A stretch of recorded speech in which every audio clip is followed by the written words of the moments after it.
Please like and subscribe my channel Josna Classes.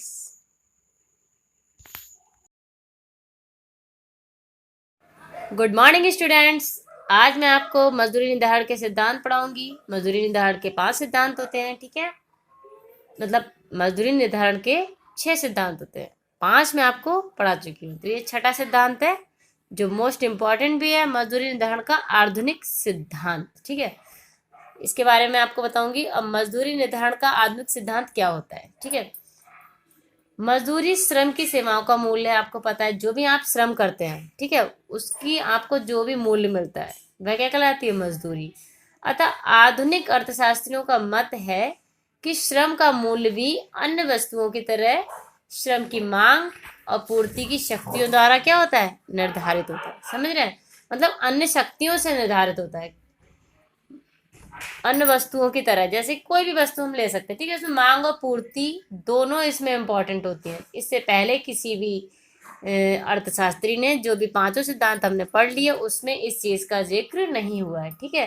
क्योंकि जिस प्रकार किसी वस्तु की मांग व पूर्ति है, उसी प्रकार मैंने आपको बताया है कि हर किसी का अपना मार्केट होता है, ठीक है, अपना बाजार होता है, ठीक है।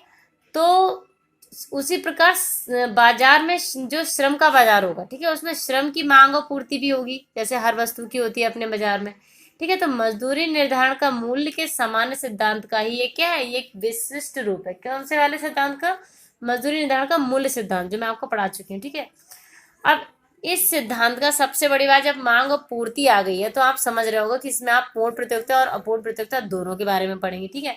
तो इसके 2 टॉपिक हैं जिनमें 2 परिस्थितियों के अंतर्गत हम अध्ययन करेंगे। कौन कौन सी? नंबर 1 पूर्ण प्रतियोगिता के अंतर्गत मजदूरी का निर्धारण, नंबर 2 अपूर्ण प्रतियोगिता के अंतर्गत मजदूरी का निर्धारण, ठीक है। तो पहले हम पढ़ लेते हैं पूर्ण प्रतियोगिता के अंतर्गत मजदूरी निर्धारण, ठीक है। अब आधुनिक सिद्धांत के अनुसार किसी उद्योग में मजदूरी की दर उस बिंदु पर निर्धारित होती है। किस बिंदु पर? जहां श्रम का कुल मांग वक्र उसके कुल पूर्ति को काटता है, ठीक है। समझ रहे हो? मतलब कुल पूर्ति और मांग दोनों जहां पर कटिंग होगी वहां पर क्या कहलाएगा? उस बिंदु पर मजदूरी निर्धारित हो जाएगी, ठीक है। इसके अनुसार, इस सिद्धांत के अनुसार हम कह सकते हैं कि श्रम के मूल्य का निर्धारण का पूर्ण ज्ञान प्राप्त करने के लिए यह आवश्यक है कि पहले श्रम की मांग के बारे में भी हमें पता होना चाहिए और पूर्ति के बारे में भी पता होना चाहिए, ठीक है। निर्धारक तत्वों का एक मतलब जब यही निर्धारक तत्व हैं तो हमें इसका अलग अलग समझना पड़ेगा कि ये दोनों क्या है, ठीक है। तो पहला टॉपिक इसके अंतर्गत जो आता है श्रम की मांग, ठीक है। पहले हम क्या पढ़ेंगे? श्रम की मांग। उसके बाद अगले टॉपिक में श्रम की पूर्ति। तभी तो हमें पता लगेगा कि किस बिंदु पर निर्धारित हो रही है, ठीक है। तो पहला टॉपिक है हमारा श्रम के लिए मांग। तो श्रम की मांग का हम 2 भागों में अध्ययन करेंगे। अब इस आप समझते हो कि पूर्ण प्रतियोगिता के अंतर्गत, अपूर्ण प्रतियोगिता के अंतर्गत 2 चीजें पाई जाती हैं, ठीक है। फर्म और उद्योग दोनों आप पढ़ चुके हो, ठीक है। तो इसमें भी हम 2 भागों में अध्ययन करेंगे। फर्म के लिए श्रम की मांग और उद्योग के लिए। अब फर्म क्या होता है? छोटे छोटे उद्योग मिलकर एक बड़े उद्योग का निर्माण करते हैं। तो जो छोटे उद्योग होते हैं वो क्या कहलाते हैं? फर्म, ठीक है। ये मैं आपको बता चुकी हूँ। अब फर्म के लिए श्रम की मांग देख लीजिए, ठीक है। और जो इसमें निर्धारक क्या होता है? उद्योग। उद्योग कीमत निर्धारित करता है और फर्म उसको फॉलो करते हैं, ठीक है। ये आपको पता होना चाहिए। तो फर्म के लिए श्रम की मांग क्या होती है? सुनिए, श्रम की मांग उत्पादक या फर्म करते हैं, ठीक है, क्योंकि श्रमिक उत्पादन करते हैं। अब श्रमिक उत्पादन करेंगे तो श्रम की मांग भी कौन करेगा? फर्म पे ही निर्धारित होगी, ठीक है। अब अतः श्रम की मांग उस बात पर निर्भर होती है कि वह कितना उत्पादन करता है, ठीक है। कोई भी उत्पादक श्रमिकों को उससे अधिक मूल्य नहीं देगा, ठीक है, जितना कि श्रमिक उत्पाद के लिए पैदा कर रहा है। मतलब श्रमिक जितना उत्पादन करता है उतना ही उसको मूल्य दिया जाएगा। अगर कम उत्पादन, जैसे कोई मजदूर अगर 50 चीजें बनाता है एक दिन में, तो उसको उस हिसाब से मूल्य मिलेगा। उसकी अपेक्षा एक वीक मजदूर या जिसका स्टेमिना कम है वो 40 चीजें बनाता है, तो उसको 40 के हिसाब से मजदूरी मिलेगी। तो मजदूरी हो गई ना उसके उत्पाद के अनुसार, ठीक है। संक्षेप में हम कह सकते हैं कि फर्म के लिए मजदूरी की मांग उसकी उत्पादकता पर निर्भर करती है। इसलिए श्रम की सीमांत उत्पादकता वक्र सीमांत उपज के मूल्य वक्र VMP, ठीक है, ये क्या है, सीमांत उपज के मूल्य। और उत्पादकता वक्र क्या है, जो ये उत्पादकता वक्र की इसकी हमने बात की, ये क्या है, MRP, आपको याद होगा MRP, ठीक है। वक्र सीमांत उपज के मूल्य वक्र VMP फर्म के श्रम का मांग वक्र होगा, जैसा कि मैं आपको आगे बताऊंगी, ठीक है, कैसे होगा। देखो देखो ये है मजदूरी, क्या निर्धारित कर रही है, वाई अक्ष पर मजदूरी, एक्स अक्ष पर श्रम निर्धारित कर रहे हैं, ठीक है। अब इसमें देखिए, ध्यान से देखिएगा, जब मजदूरी OW है, आप ये वाली मजदूरी लेंगे, ठीक है, जब मजदूरी OW है तो OL श्रम की मांग होती है, यानी कि OL ये वाला लेंगे, ठीक है, इसकी सीध में ये है ना, जब मजदूरी OW है तो श्रम कितना है, OL है, ठीक है, समझते रहिएगा। जब मजदूरी OW1 हो जाती है, यानी कम हो रही है मजदूरी, ये ज्यादा है तो ये कम होगी, या आप ये भी कह सकते हैं जब मजदूरी कम होकर OW1 हो जाती है, ठीक है, तो श्रम की मांग क्या होती है, OL1 हो जाती है। देखिए कितनी कम हो गई, समझ रहे हो। अब आप देखिए इसमें, इसके फलस्वरूप फर्म MRP वक्र के A बिंदु से B की ओर सरक जाता है। ये MRP है ना, तो इसके बिंदु A पर था पहले वो, ठीक है, फिर किस पे सरक के आ जाता है, वो B पर आ जाता है, ठीक है।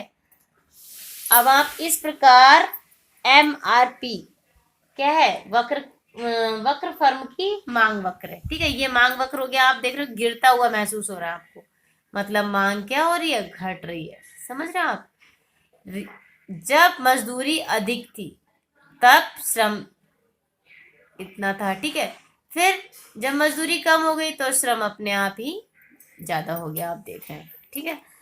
रेखा चित्र में जब मजदूरी की दर OW है, ठीक है, तो OL श्रम की मांग की जाती है, ठीक है। जब मजदूरी की दर OW1 हो जाती है तो OL1 श्रम की मांग की जाती है। इसके फलस्वरूप फर्म MRP वक्र के उस बिंदु B की ओर सरक जाता है, यहाँ से यहाँ तक, ठीक है। इस प्रकार MRP वक्र फर्म का क्या है, ये मांग वक्र है, ठीक है, आप समझ गए।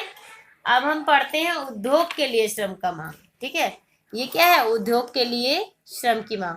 अब वो फर्म से मिलकर उद्योग बनता है। उद्योग क्या होता है, कीमत निर्धारित होता है, और फर्म क्या होता है, कीमत एक्सेप्टेबल, मतलब वह ग्रहण करता है। कीमत का निर्धारित कौन होता है, उद्योग। तो अब इसमें देखेंगे हम, सभी फर्मों की श्रम की मांग की मात्रा को जोड़कर उद्योग के लिए मांग मात्रा या मांग वक्र का पता लगाया जाता है। मतलब सभी जो छोटे छोटे फर्म है, उन श्रमों की मांग की मात्रा जो भी थी उनको जोड़कर उद्योग के लिए मांग की मात्रा, हम टोटल क्या देखेंगे, अगर एक उद्योग के अंदर 10 फर्में चल रही छोटी छोटी, तो 10 क्या तो श्रम की मांग देखेंगे हम, तभी तो हमें टोटल उद्योग का मांग वक्र पता लगेगा कि कितनी मांग है, ठीक है। श्रम की मांग तथा मजदूरी की दर में विपरीत संबंध होता है, ठीक है, आपको पता ही है, श्रम की मांग और मजदूरी में क्या होता है, विपरीत संबंध होता है, ठीक है, जिसके कारण श्रम की मांग वक्र नीचे गिरता हुआ अर्थात ऋणात्मक ढाल होता है, ठीक है। अब आपने देखा था पीछे, देखो नीचे को झुक रहा था, वही कहा गया, मजदूरी की दर अधिक होने पर श्रम की मांग कम होगी और मजदूरी के नीचे होने पर श्रम की मांग अधिक हो जाएगी। जैसा कि चित्र में देखिए, ये है मजदूरी की दर डोनेट कर रहे हैं, ये है श्रम की मात्रा, ठीक है। अब आप इसमें आप समझ सकते हैं, देखो इसमें मांग वक्र हमेशा नीचे नीचे जाएगा, ऋणात्मक ढाल जो यहाँ पे बात हुई थी, ठीक है, लगातार घटता जा रहा है मजदूरी वक्र, समझे ना। श्रम की मांग गिरता हुआ, मजदूरी मतलब लगातार कम होती जाएगी। अगर हम उत्पादन कम करेंगे तो धीरे धीरे मजदूरी भी हमारी क्या हो जाएगी, कम हो जाएगी। पहले यहाँ थी, गिरते गिरते गिरते गिरते यहाँ आ गई, समझ रहे आप। अब ये तो हमने पढ़ा, देखो श्रम की मांग, स्टार्टिंग में मैंने आपको टॉपिक समझाए थे कि किसके अंतर्गत क्या है, किसके अंतर्गत। अब आती है श्रम की पूर्ति, समझ रहे हो, श्रम की पूर्ति। अभी तक हम मांग के बारे में बात कर रहे थे, जिसमें हम फर्म और उद्योग दोनों के बारे में देखा। अब श्रम की पूर्ति देखेंगे हम, ठीक है।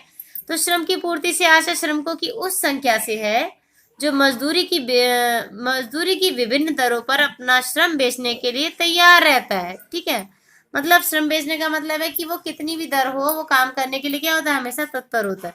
श्रम अपनी सेवाओं के बदले इतनी मजदूरी अवश्य चाहेगा, वह इतनी मजदूरी अवश्य चाहता है कि जिससे वह अपना और अपने परिवार के सदस्यों का जीवन निर्वाह कर सके। जो आपने जीवन निर्वाह का सिद्धांत पढ़ा था, ठीक है, आसानी के साथ कर सके। जीवन निर्वाह का मतलब है कि वो जैसे किसी व्यक्ति का खर्चा 5,000 है तो वो 5 ही हजार कमा रहा है, सेविंग्स नहीं कर रहा है, तो उसको बोलेंगे जीवन निर्वाह। ठीक है, इससे इसे श्रमिकों का सीमांत त्याग भी कहा जा सकता है, मतलब वो पूरा पूरा अपना शरीर त्याग देते हैं अपने जीवन निर्वाह के लिए। ठीक है, इस प्रकार जीवन निर्वाह या सीमांत त्याग मजदूरी की वह न्यूनतम सीमा है जो श्रम की पूर्ति को निर्धारित करती है। ठीक है, यहाँ पे श्रम की पूर्ति क्या हो गई, निर्धारित होगी। कहाँ पर, जहां पर श्रम की पूर्ति मतलब वो उतनी ही, उससे कम में काम नहीं करेगा, उसका जीवन निर्वाह होगा वहां तक तो वो काम करेगा। अगर उसका जीवन निर्वाह भी नहीं हो रहा है तब भी वो काम करेगा, वो क्यों करेगा? ठीक है, वो अगली जगह देखेगा। समझ रहे हो आप?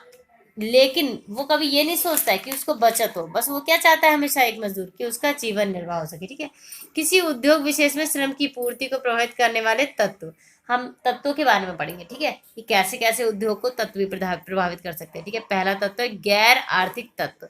अब इसमें अर्थ से रिलेटेड मतलब धन से रिलेटेड कोई बात नहीं होगी। देखिए क्या क्या होती है। यद्यपि एक श्रमिक अपनी मौद्रिक आय बढ़ाने की इच्छुक होता है, वो चाहता है, वो तत्पर होता है कि वो ज्यादा से ज्यादा कमाए, लेकिन वर्तमान रोजगार से मोह, आलस्य तथा घरेलू वातावरण, एक तो मोह, ठीक है, आलस्य, घरेलू वातावरण आदि उसे ऊंची मजदूरी दर पर जाने से रोक सकते हैं। अब कैसे?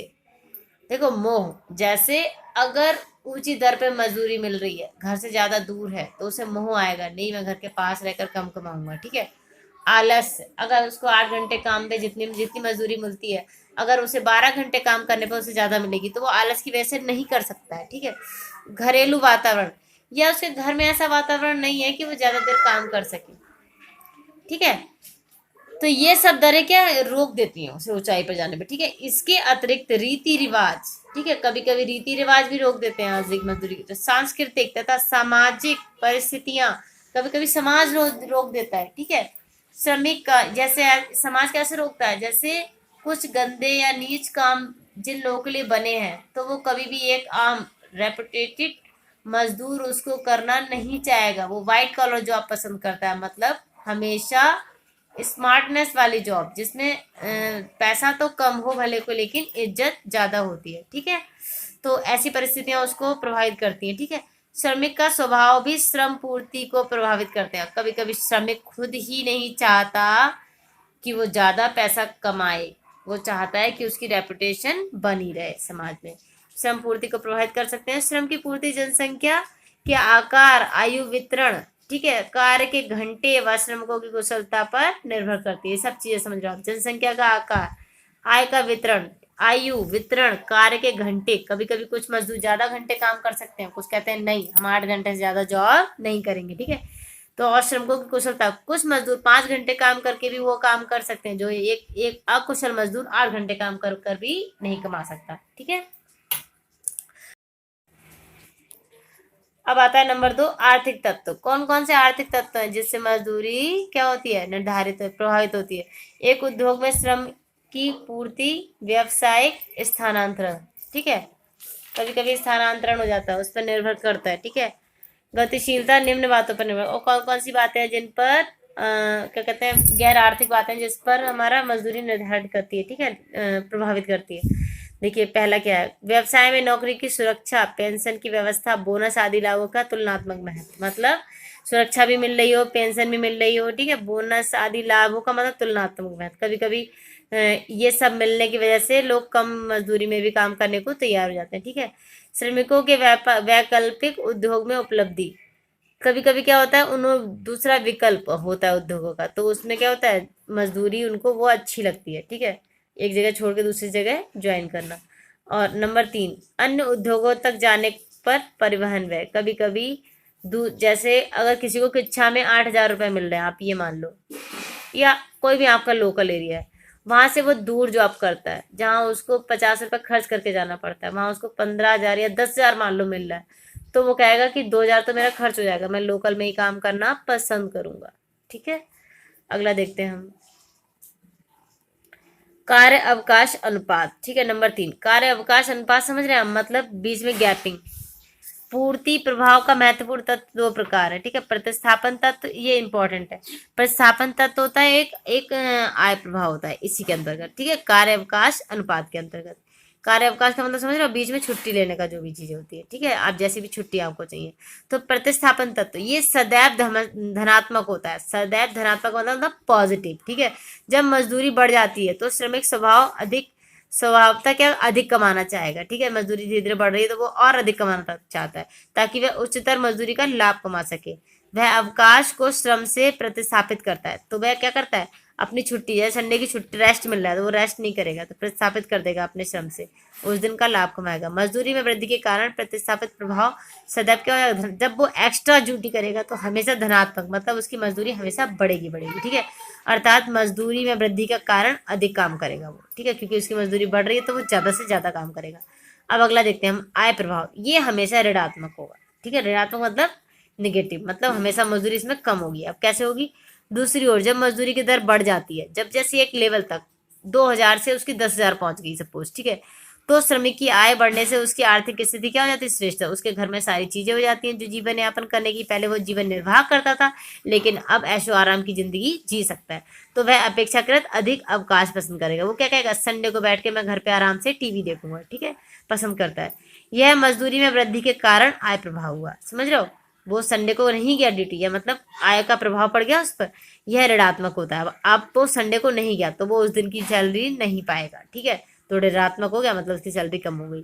मैंने बताया हमेशा ऋणात्मक होता है, अर्थात मजदूरी में वृद्धि के कारण श्रमिक अधिक आराम चाहते हैं। ठीक है, चूंकि प्रतिस्थापन प्रभाव सदैव धनात्मक होता है, काम का प्रोत्साहन, जबकि आय प्रभाव हमेशा ऋणात्मक होता है, तो अधिक काम को हतोत्साहित करता है। इसलिए श्रम पूर्ति का वक्र हमेशा ऊपर की तरफ चढ़ता है। ठीक है, ऐसा समझ लेते हैं हम, ये श्रम पूर्ति का वक्र है। ठीक है, ये हमेशा ऊपर की तरफ चढ़ेगा। देखिए ये ऊपर को जा रहा है। ठीक है, अब आप समझिए कैसे, जैसे अगर ये मजदूरी की दर है, ये श्रम प्रति घंटे है। ठीक है, तो आप इसमें देखिए कि अगर उसकी मजदूरी की दर, ठीक है, श्रम, अगर वो 8 घंटे काम करता था तो उसकी मजदूरी कितनी थी। देखिए 8 घंटे जब काम कर रहा है, यहाँ से देखिए, जब वो, या पहले आप देख लीजिए कि वो 10 घंटे काम, पहले ज़्यादा काम करता है। ठीक है, अगर वो 10 घंटे काम करता है तो उसकी मजदूरी कितनी थी, 6 थी। देख रहे हैं आप। फिर 8 घंटे से वो थोड़ा कम आया, 9, मतलब 9 ही समझ लो, 9 घंटे काम कर रहा है तो उसकी मजदूरी कितनी होगी, 6 से कम 5.5 मान लो हो गई। ठीक है, फिर वो 8 घंटे काम करने लगा, फिर उसकी मजदूरी कम रह गई, यानी समझ रहे हो आप, बढ़ गई। ठीक है, इससे इससे मतलब ये 6.5 और ये 8, अब ये हमेशा बढ़ रही है देखिए। लेकिन ये क्या दर्शाता है, चित्र को देखने से पता कैसे लगता है हमको कि जैसे जैसे मजदूरी शून्य से बढ़ती जाती है, अब मजदूरी तो यहाँ से ये बढ़ रही, देखिए ऐसे शून्य से बढ़ती जा रही, बढ़ती जा रही, बढ़ती जा रही, लेकिन यहाँ देखिए आप, श्रम हमेशा घटता जा रहा है। ठीक है, मजदूरी तो बढ़ती जा रही है। देखिए जैसे 6 रुपए में वह 10 घंटे, जब उसकी 6 रुपए मजदूरी प्राप्त होती थी तब वह 10 घंटे काम करता था। ठीक है, फिर उसको मान लो यहाँ पे 7 रुपए थी मजदूरी, तब वो क्या, देखिए घंटे कम हो गए, 10 घंटे से कितने पे आ गया, 9 पे आ गया। फिर अगर उसको 8 रुपए प्राप्त होने लगे तो वो कितने पे आ गया, देखिए 8 घंटे पे आ गया। समझ रहे हो आप, लगातार कम हो रहा है। ठीक है, घंटे कम हो रहे हैं, मजदूरी बढ़ रही है। ठीक है, तो कहने का मतलब है कि जब मजदूरी 8 हो जाती है तो वह 8 घंटे ही काम करता है। इस प्रकार मजदूरी की दर बढ़ जाने पर मजदूर अधिक घंटे काम करने के लिए तैयार नहीं है। ठीक है, वरन वह अपनी इस बढ़ी हुई आय से अधिक क्या खरीदना चाह रहा है, आराम, रेस्ट, वो रेस्ट कर रहा है। समझ रहे हो आप, दिए हुए चित्र में हम समझ सकते हैं कि ओएस श्रमिकों की, ओएस क्या है, ये हमारा ओएस पूरा। ठीक है, ओएस श्रमिकों की पूर्ति वक्र है जो यह प्रदर्शित करता है कि आर्थिक मजदूरी बढ़ने से किस प्रकार काम के घंटों को इसका प्रभाव पड़ता है। ठीक है, आई होप आपको ये समझ आया होगा। कोई प्रॉब्लम हो तो मेरे को कमेंट बॉक्स में लिखें।